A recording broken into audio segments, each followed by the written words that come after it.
History as it happens, August 3rd, 2023. Strike. It's being called the hot labor summer. From Hollywood to hotels, workers have been walking off the job. UPS and the Teamsters Union have reached an agreement to avoid a historic strike. Hundreds of thousands of workers from the assembly line to Hollywood are demanding better pay, benefits, and overall. New York Times staff members are back to work after a 24-hour strike over contract disputes. They're striking against two-tiered employment, striking against the shift of health care costs to the workers. With many members already struggling as the company nets record profits. Labor is striking back. Thousands of American workers across a range of industries are fed up. After a long period of dormancy, labor militancy is resurgent. Its demands made in language that would have sounded right decades ago, when organized labor wanted more than higher wages and better benefits, but dignity too. What good are political freedoms without economic freedoms?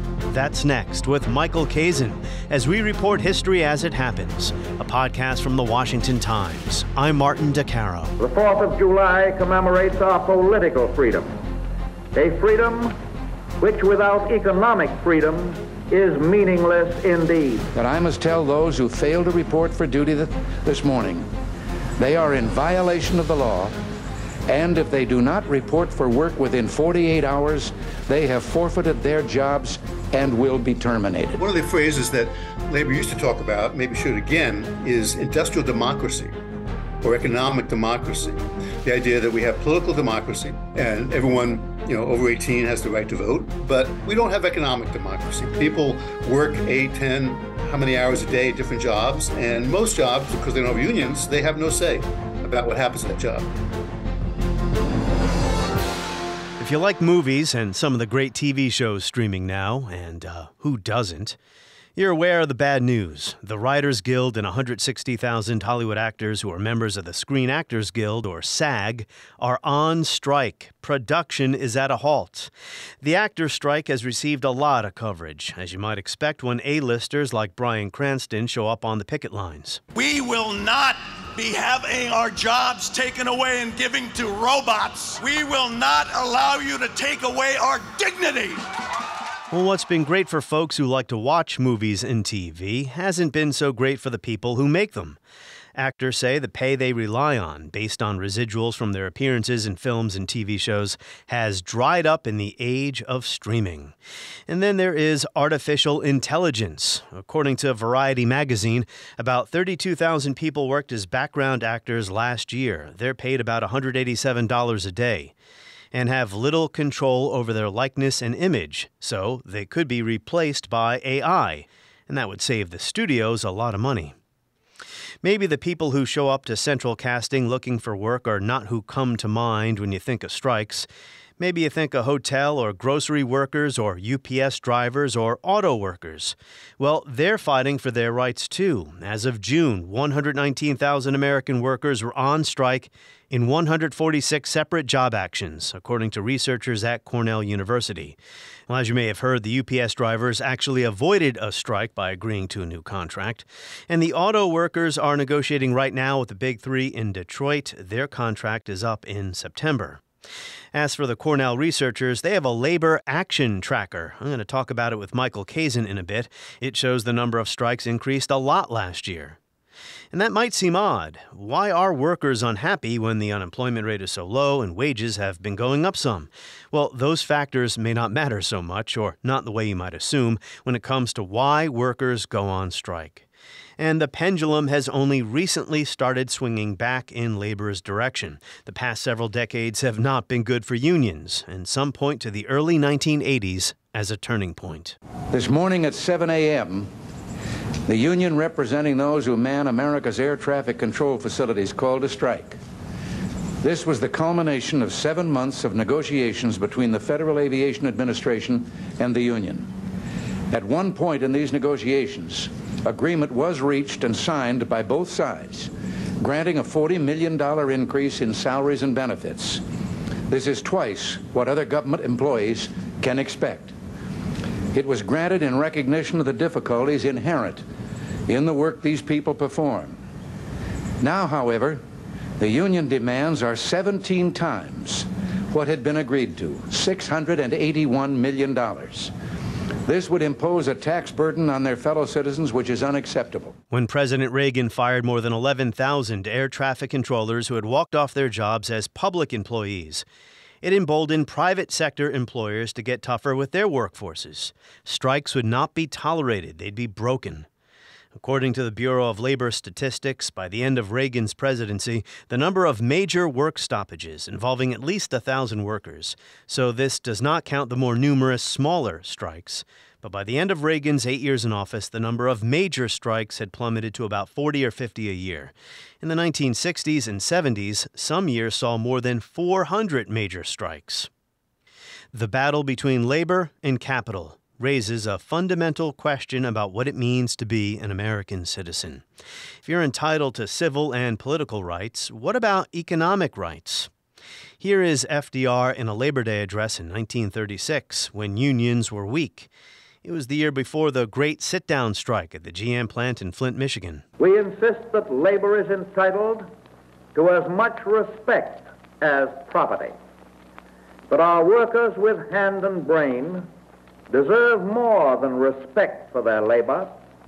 They deserve practical protection in the opportunity to use their labor at a return adequate to support them at a decent and constantly rising standard of living, and to accumulate a margin of security against the inevitable vicissitudes of life.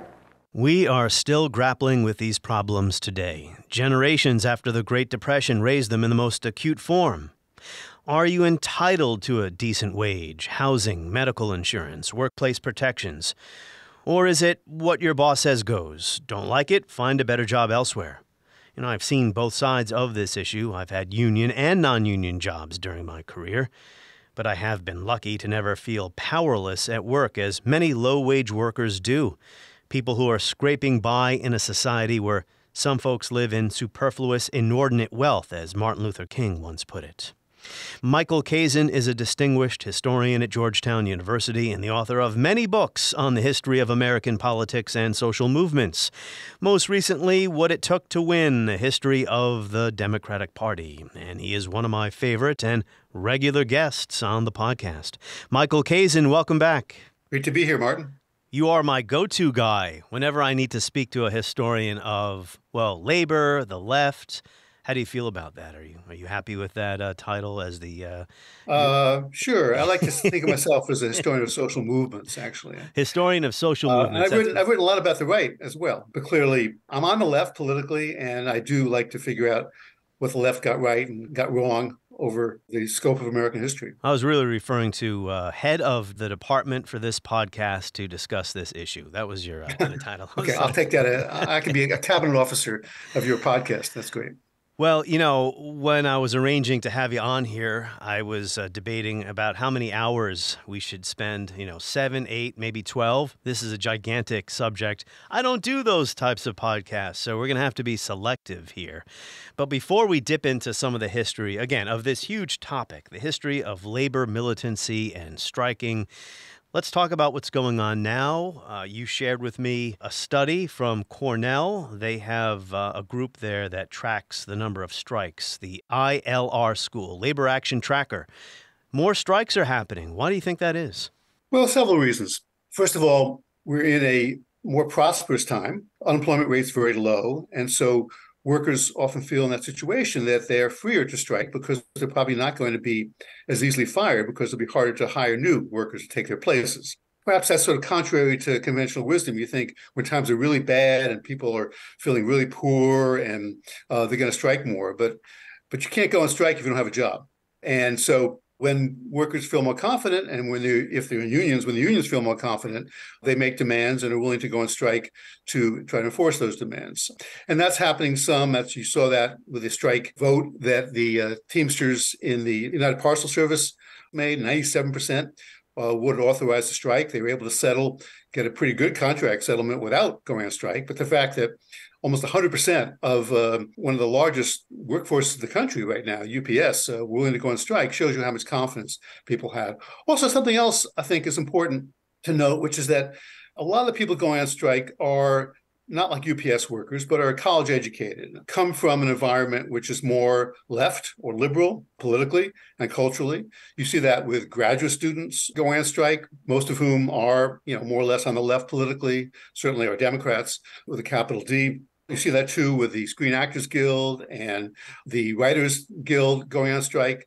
Hollywood, notoriously perhaps, is more left politically. And so it often happens, I think, that you have people who are both feeling more confident about their situation to a certain degree, but also, whether confident or not, and certainly Screen Actors Guild are not really confident about their future in the industry, but they are very mad at the power of big corporations, in this case, film corporations. And so that, I think, helps to bring about an environment in which people feel that it's not just necessary to strike, but also it's sort of a moral thing to go on strike against these corporate giants. Also, some of these strikes that have happened recently are teachers' strikes, sometimes in red states like Kentucky, I think, went on strike. Nebraska had a teacher strike for a short period of time a couple of years ago.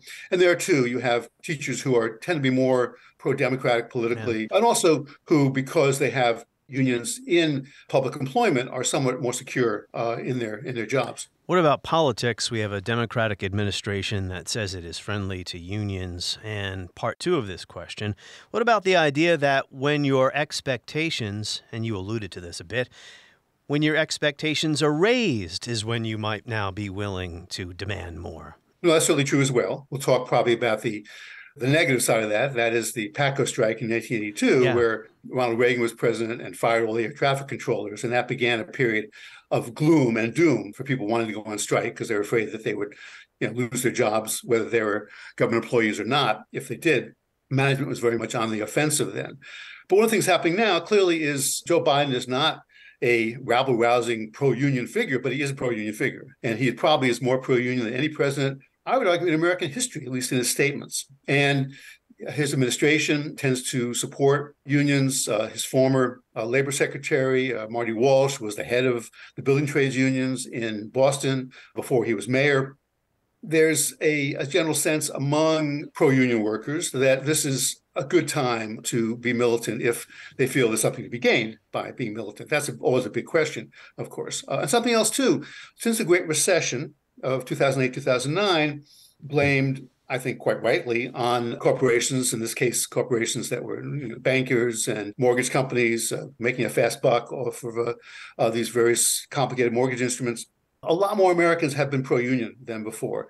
Gallup reported, I think last year, that 71% of Americans think well of unions, even though there's a big gap between that 71% and those workers actually trying to organize unions. Nevertheless, that shows that there is general public support for unions and for union organizing. And that obviously gives those who want to organize a union and even go on strike a sense that they might have public opinion on their side. Roughly 14 million Americans are in a union, about 11% of the workforce. I might be off by a little bit here, but those are roughly the figures, still very low historically.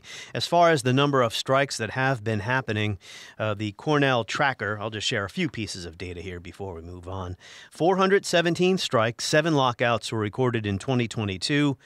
Involving about 225,000 workers, and that was significantly more than the prior year, 52% more when it came to work stoppages compared to 2021. About a third of those strikes dealt with non-union workers who are simply seeking union recognition, and the majority of them were in the accommodation and food services industries, primarily led by Starbucks workers who are organizing. So there is the data. Any final remarks about what you think of that before I move on to some history? Well, again, Starbucks workers, I think, are a good example of both the promise and the fragility of unions these days and of striking as well. Because on the one hand, yes, many Starbucks workers, they're young. They tend to be from a milieu which is more pro-union, more liberal, even sometimes left-wing politically. They tend to come from big cities and close in suburbs. In that sense, so the ideal constituency for unionizing. And also, they're not treated very well. They have very inconsistent work schedules that they're given. Their pay is much lower than they think they deserve.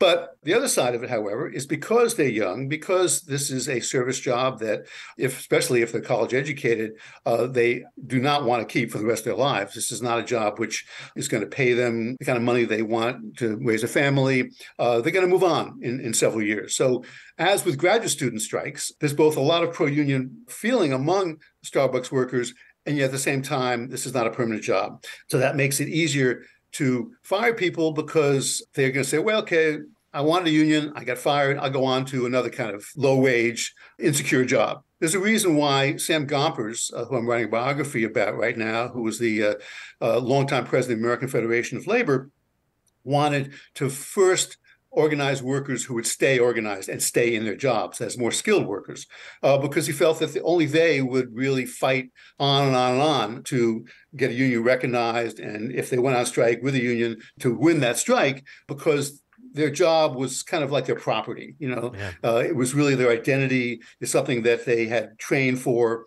And that's not true for Starbucks workers. Most Starbucks workers, whether in union or not, are not going to be Starbucks workers 2 years from now, 3 years from now. Your most recent book, What It Took to Win, History of the Democratic Party, that was what, a year or two ago? Maybe it came out in 2022, yeah. That's right. Already, right? I talked to you about that book, and you're on to a new one about Sam Gompers. So when can we expect that one before I return to that? Maybe a couple more years? Oh, I hope like 2028. Yeah, and these books take a while. Well, some people who historians have to do research, Mark. We can't just sit down and write. Yeah, just say, oh, I think this about Sam Gompers, then I'll just write it. It's not a newspaper article where it's due at 5 p.m. So to the history here, and I wanted to try to find the most relevant history for this discussion about what's going on today with labor. Should we start in 1866, the founding of the National Labor Union? Knights of Labor comes 3 years later. We have the Great Railroad Strike of 1877.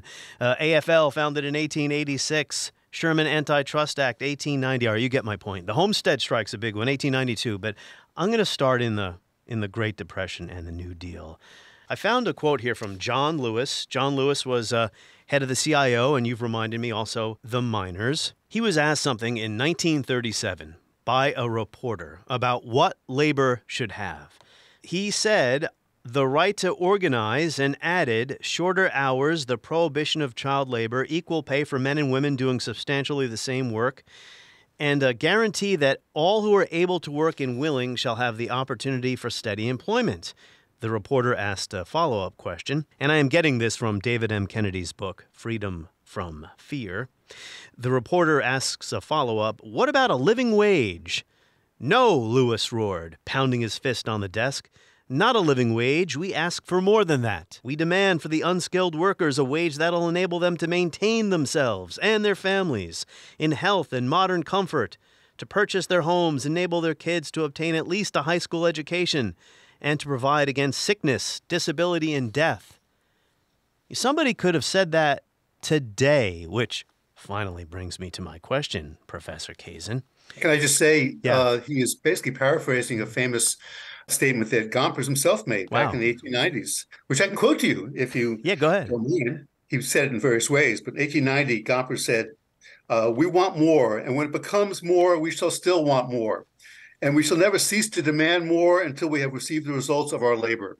There's no stopping point. There's never going to be a level playing field. Capital will always have more resources and more political power most of the time than labor. So it's not just about a few more bucks in your paycheck or a few more dollars per hour that you're getting from your employer.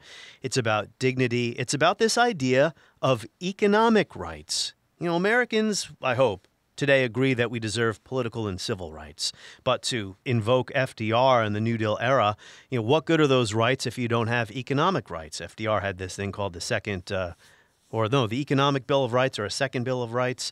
Anyway, getting back to Lewis and that quote, would you say that Americans still are struggling with this idea of whether we're entitled to economic rights? Very much so. I think one of the phrases that labor used to talk about, maybe should again, is industrial democracy or economic democracy. The idea that we have political democracy and everyone, over 18 has the right to vote, though sometimes that's an issue, whether the vote counts or not. But we don't have economic democracy. People work 8, 10, how many hours a day, different jobs. And most jobs, because they don't have unions, they have no say about what happens to that job.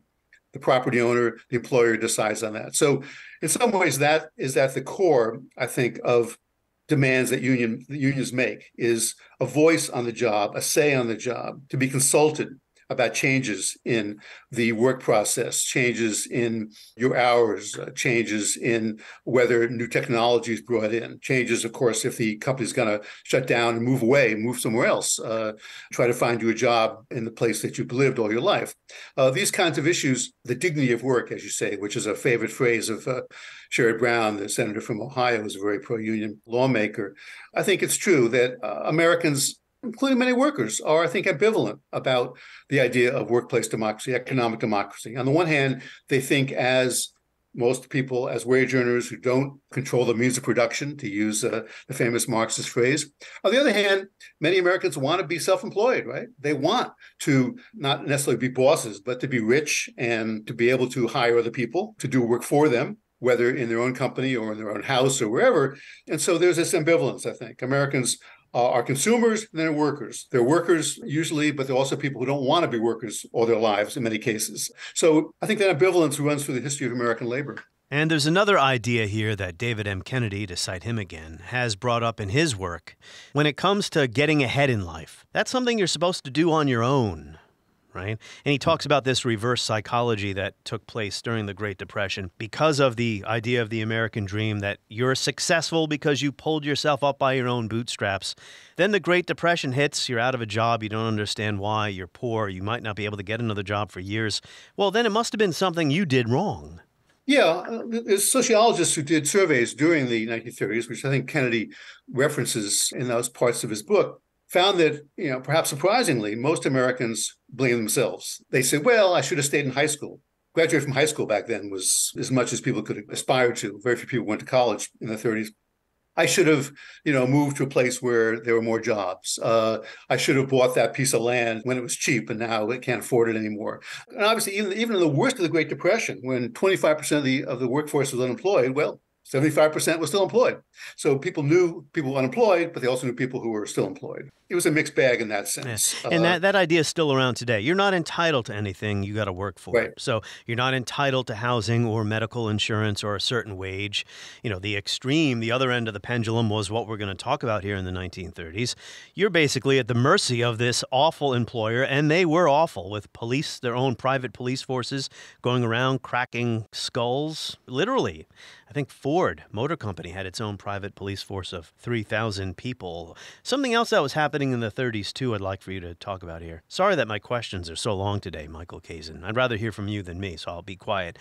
Public attitudes changed, too, where corporations are the big bosses, big steel, the auto companies in the 1930s, because of what happened to American capitalism, could be viewed as villains, and there was more sympathy for workers.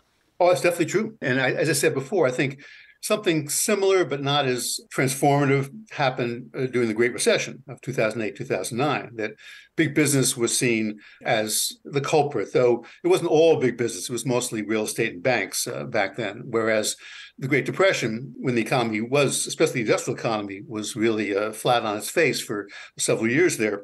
It was the biggest corporations in America. Everyone knew their names that were often blamed. U.S. Steel, General Motors, International Harvester, as well as some of the banks. But it's really the worst unemployment in the first years of the Great Depression was in big cities, big industrial cities like Cleveland, like Detroit, like Chicago, Philadelphia, and New York, which were the headquarters of these big corporations at the time. And also the Republican Party had been the party of big business, of big corporations. It had been the party that was much more anti-union than the Democrats were from the early years of the 20th century, especially onward.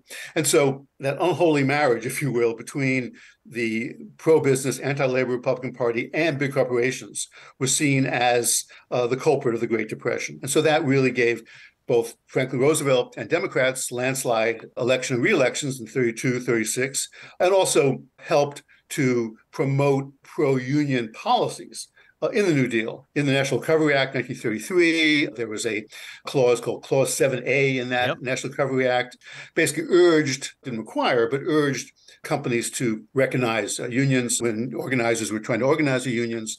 NRA was ruled unconstitutional by the Supreme Court in 1935, but that same year, Congress passed and FDR signed the National Labor Relations Act, which was a much stronger act, which we still live under, which gave the federal government the power to hold union elections when a majority of workers in a given bargaining unit decide that they want to have a union election. This was government at least just being neutral for the first time, rather than taking the side of the big bosses. Because historians debate, how pro-union was FDR. He was very lukewarm when it came to this issue. Well, he was a politician, right? And unions were weak during the Great Depression. The percentage of the labor force organized by unions was about what it is now, a little lower, actually, at the worst of the Great Depression. Then it really zoomed up, got to 35% by the mid-1950s, but it was under 10% in 1931, 1932. So he didn't want to be someone who had so far out on the limb supporting unions, and if unions were not going to grow, then he would suffer from that politically. But it was clear, as we said before, that there was a lot of pro-union sentiment in the country, as there is now, even though the unions themselves were weak. And when unions organizing drives began, FDR was cautiously trying to stay neutral in those drives. Really wasn't until 1936 in his reelection bid, where he came out as pro-union as Joe Biden has actually during his whole administration. There are those who fail to read both the signs of the times and American history. They would try to refuse the worker any effective power to bargain collectively, to earn a decent livelihood, and to acquire security. It is those short-sighted ones, not labor, who threaten this country. But before that, a good example, if you don't mind me telling a story, is 1934 longshore and general strike in San Francisco. We don't think of San Francisco being a working-class city today. We think of being the city of, big dot-com corporations. But back then, it was very much a working-class city, and the major industry in the city was the docks, was longshore. And they were radical, the longshoremen unions. Yeah, and the longshore union basically went on strike in 1934. It was attacked by the police in San Francisco, and because after the police killed some strikers, there was a general strike. Almost every worker union set down his or her tools or walked out of the shop they were working in and went on strike. And that resulted in a settlement, which FDR's administration supported, in effect, recognized the Longshore Union in San Francisco and made it one of the stronger unions in America at the time. And it was run by a guy named Harry Bridges, who was not a member of the Communist Party, probably, but he was certainly close to people in the Communist Party. He was one of the more radical unions in America, so radical that during the Cold War, the union, which was renamed the International Longshoremen's and Warehousemen's Union, ILWU, was kicked out of the CIO for being too pro-communist. Wow. So in the 1930s, the two industries that had always been the toughest, I mentioned the 1892 Homestead strike, the two industries where really this conflict explodes: steel and autos. Why were these industries so difficult previously to organize? Well, steel is difficult to organize because those who ran the steel industry were some of the richest and most powerful men, and also very important politically. Andrew Carnegie, for example, who was still a famous name, of course. He's on many corporations. He ran the largest steel mill in the world in Homestead, Pennsylvania. U.S. Steel was founded as a merger between his companies and several smaller companies in 1901.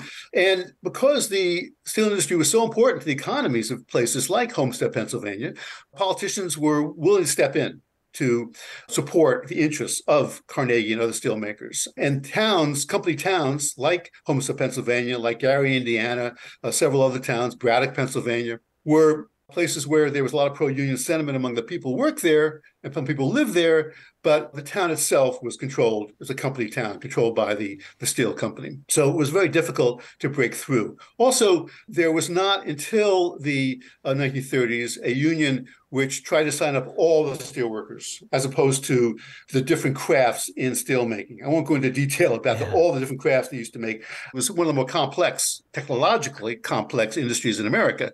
But the leading union, steelworkers union, up until the 1930s, was the union union called the Amalgamated Association of Iron, Steel, and Tin Workers, or the AA, or the Amalgamated. And the Amalgamated signed up primarily skilled workers, not the larger and increasing number of workers who were less skilled, who just did heavy jobs, picking things up, taking them somewhere else. Yeah, the CIO went after these less skilled tools, laborers. all that. Yeah, so no, that's why they were hard to organize. Auto was a little different. Auto, when the assembly line comes in, when Henry Ford initiates the first assembly line in 1913, I think it was, in Michigan, you did have more of the jobs that were sort of the same level, skill level, working, keeping up with the assembly line. But even there, too, you had tremendous power of this big corporation. And again, an important lesson, and I should underline this throughout our conversation, unions do not grow in America, have never grown in America to any great extent, unless they have the state at least neutral towards them or on their side, even better. That's not enough. Certainly they have to organize successfully themselves before the state will get on their side, as we saw in the New Deal. But if the state is opposed to them, is willing to bring in the police, violence, to local strikes, the National Guard, to state level strikes, sometimes the U.S. Army, as happened in the Great Pullman Railroad strike in 1894, then those unions are not going to be able to make it. And so it's astonishing when you read some of these episodes from the past, how much violence was used. Well, there's a lot of violence. In fact, the most violent period in American labor history was a period when unions were quite weak, late 19th century. You mentioned the railroad strike in 1877. Dozens of men were killed in that strike, which was as much a riot as it was a strike. 1892, Pinkerton Guards tried to break the Homestead strike and kill 7 or 8 workers. 1894, the U.S. Army is brought in to break another railroad strike and so forth. Very violent strikes, more violent than any strikes in Europe at the time, by the way. But unions were not able to grow to any great extent. Now, you mentioned FDR's landslide win in 1936. John Lewis liked to remind Roosevelt, you won Pennsylvania, where the steel mills were, because of us, because of the support of labor. The thing is that Hoover had won Pennsylvania in 32, one of the only states he won. Pennsylvania was a Republican state for years. So think about that change, and John Lewis is now kind of, needling FDR. Remember what we've done for you here. Right. But as David M. Kennedy, and of course you know this as well, has written, the explosion doesn't happen in the steel mills.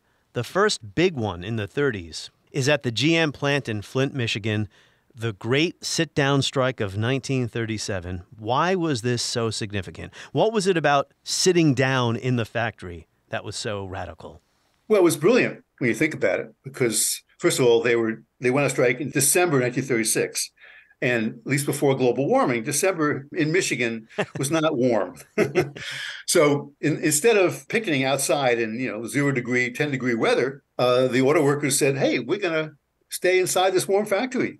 In fact, there's all these photos you can find of the workers sleeping on the upholstery that they just manufactured in many cases. So they had beds that they just made for themselves, even though they were not meant to be beds. So that was part of it, that if the General Motors was going to try to get the governor of Michigan to call out the National Guard, he'd have to break in to their property. There'd be a battle, and who knows what would have been destroyed in the process. So it was a very smart move tactically, I think, by the unions. But also, as you mentioned, FDR had just won this landslide re-election. It was pretty clear that if you were going to oppose unions, you have to do it in a very more sophisticated way than ever had been done before. And Michigan was a pro-union state. The auto industry, of course, was key there. So what had been true before, when unions were weaker, that the power of a corporation in a particular state, a particular locality, made it hard to organize unions, could be turned around. Because the governor of Michigan, and a guy named Frank Murphy, later on Supreme Court Justice, was very pro-union, was a Democrat, very pro-New Deal Democrat. That meant the state was on the side of the union for the first time. He didn't send in the tanks. Perhaps in history. And that made a big difference. Now, also the economy was getting somewhat better. The depression was still on, but after all, those workers were at work, right?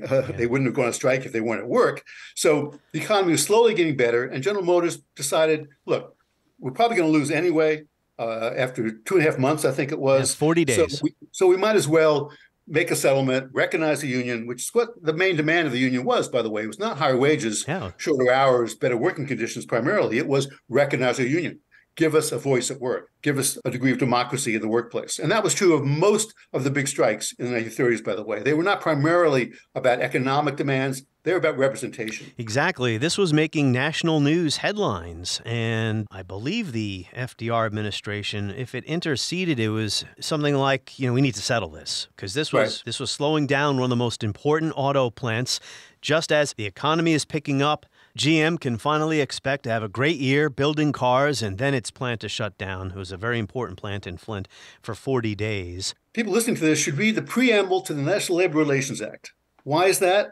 You think, well, this pro-labor act, the most important labor legislation in American history, arguably. The preamble did not thunder for the need for workplace democracy. It basically said strikes are bad for the economy. And so it's much better to have people be able to have a union if they want one, because industry will continue. And also think about consumers.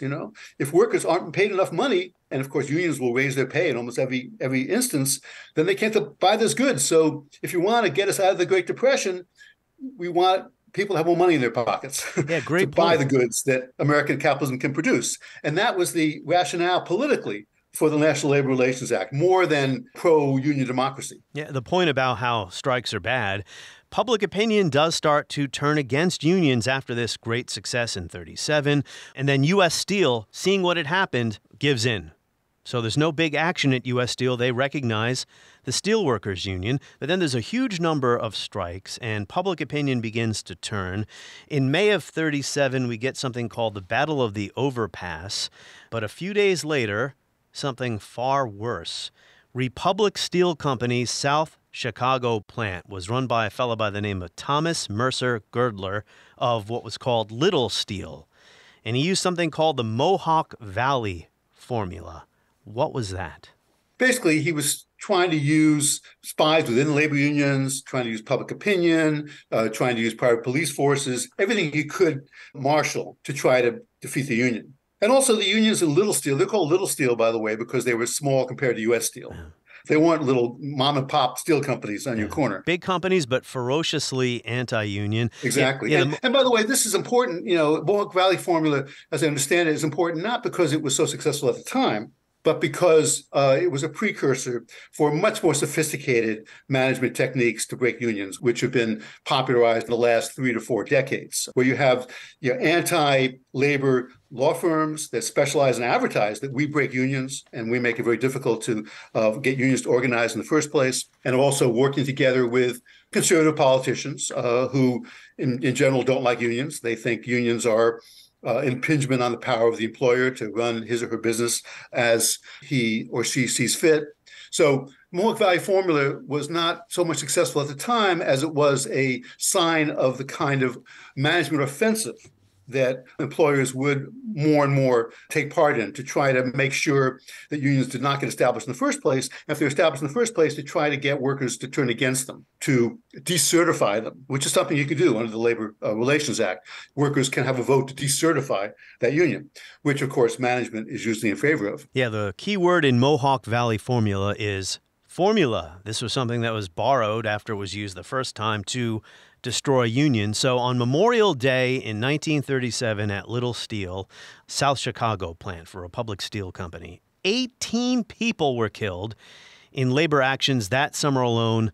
The action on Memorial Day itself was very, very bloody. It was part of that 18 total fatalities. And those companies were not unionized till World War II. Yeah. But despite all these setbacks we've been discussing, the 1930s, as you mentioned, sees a dramatic rise in union membership. Then we probably get the golden age of unions in the United States in the post-World War II era. So we're going to skip ahead here to the Patco strike because, I wanted to have you on, talk about strikes today. What are the origins of this? I mentioned the John Lewis quote at the beginning of the interview, how somebody could say that today. We're still having this debate over what it means to have economic rights.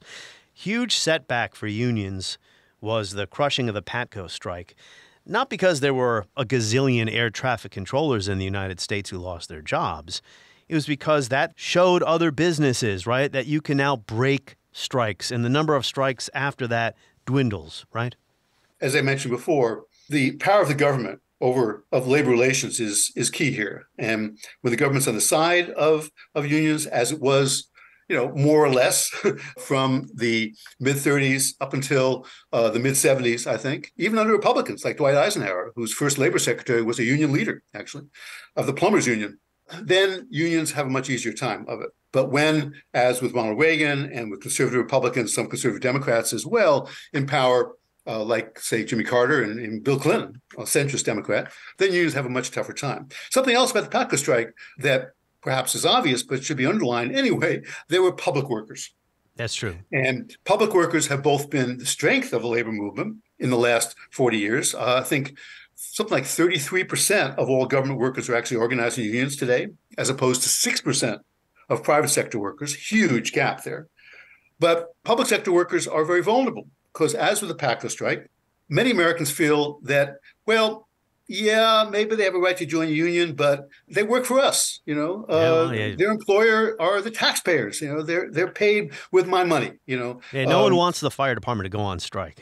Exactly, or the police, or teachers, yes, for that matter, either, right? So there's a vulnerability there. On the one hand, once government workers do organize, which more and more they've done over the last 60 years since John F. Kennedy's administration, they can be pretty powerful, but at the same time, they're vulnerable. If they go on strike, as the PATCO workers did, then they can lose their jobs. It was illegal for them to go on strike. And so legally, Reagan was on firm ground in firing them, even though that union had supported him for re-election in 1980. For election in 1980, because they were so pissed off at Jimmy Carter at the time. So that's one of the ironies of that union and that strike. But after that point, as I mentioned, even when a centrist Democrat like Bill Clinton from the South, from an anti-union or non-union part of the country, was in power, unions did not really have an in to the federal government. And even in many state governments, they were on the run. Began to change rhetorically. Barack Obama, been a community organizer in South Chicago, actually, early in his career, been pro-union, rhetorically at least was more on the side of unions, but didn't do very much to help them organize. Joe Biden trying to do much more, but nevertheless, there's this long history of decline, as you mentioned before. Very difficult for any social movement, labor or otherwise, to come back from a long history of decline. So it's probably like you want to get to questions about, will labor come back, right? I'm going to wrap it up with a serious question to ask, of course. Yeah, I'm going to ask you that to wrap up, but one more observation about the PATCO strike and Reagan. Yeah, as you say, they were public employees. Reagan actually mentions that in his news conference at the time. He had been the president of SAG-AFTRA, so he's up there saying, I'm not anti-union. I used to be part of this whole thing. I respect the right of workers in the private sector to strike. Indeed, as president of my own union, I led the first strike ever called by that union. I guess I'm maybe the first one to ever hold this office who is a lifetime member of an AFL-CIO union. But we cannot compare labor management relations in the private sector with government. Government cannot close down the assembly line.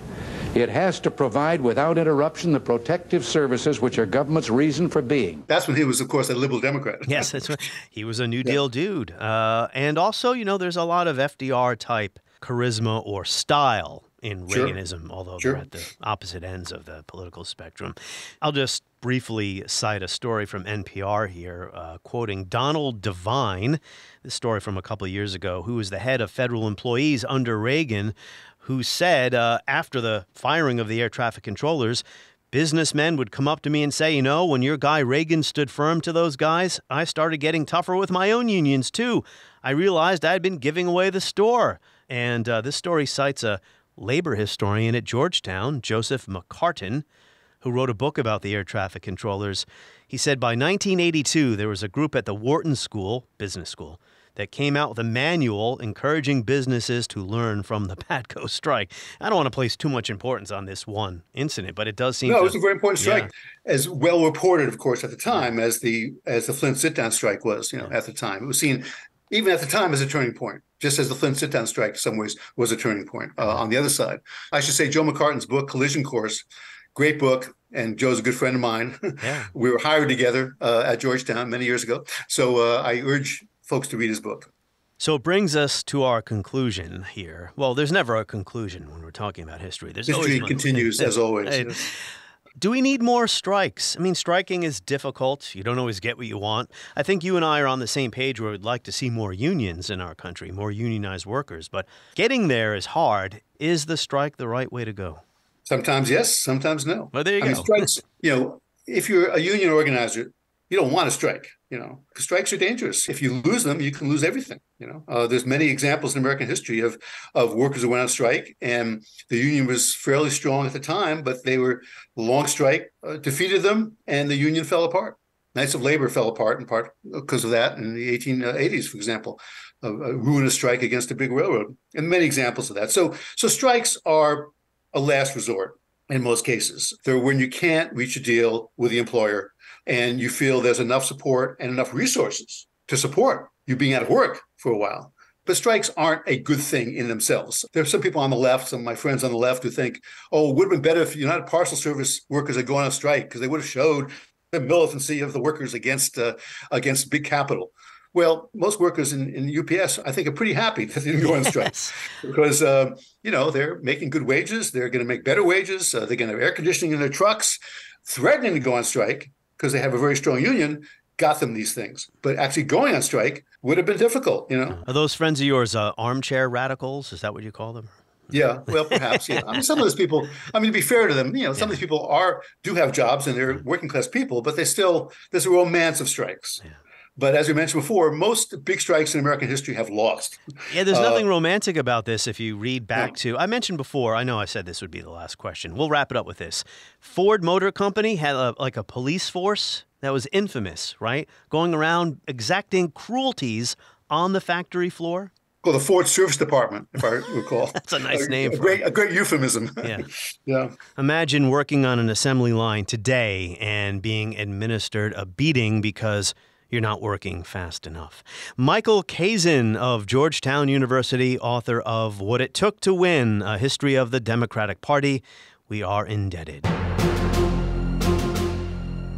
On the next episode of History as It Happens, there's a new exhibit at the Smithsonian here in Washington about a forgotten war that has important implications for the U.S. role in the world today. We're going to speak to one of the curators next as we report History as It Happens, a podcast from the Washington Times.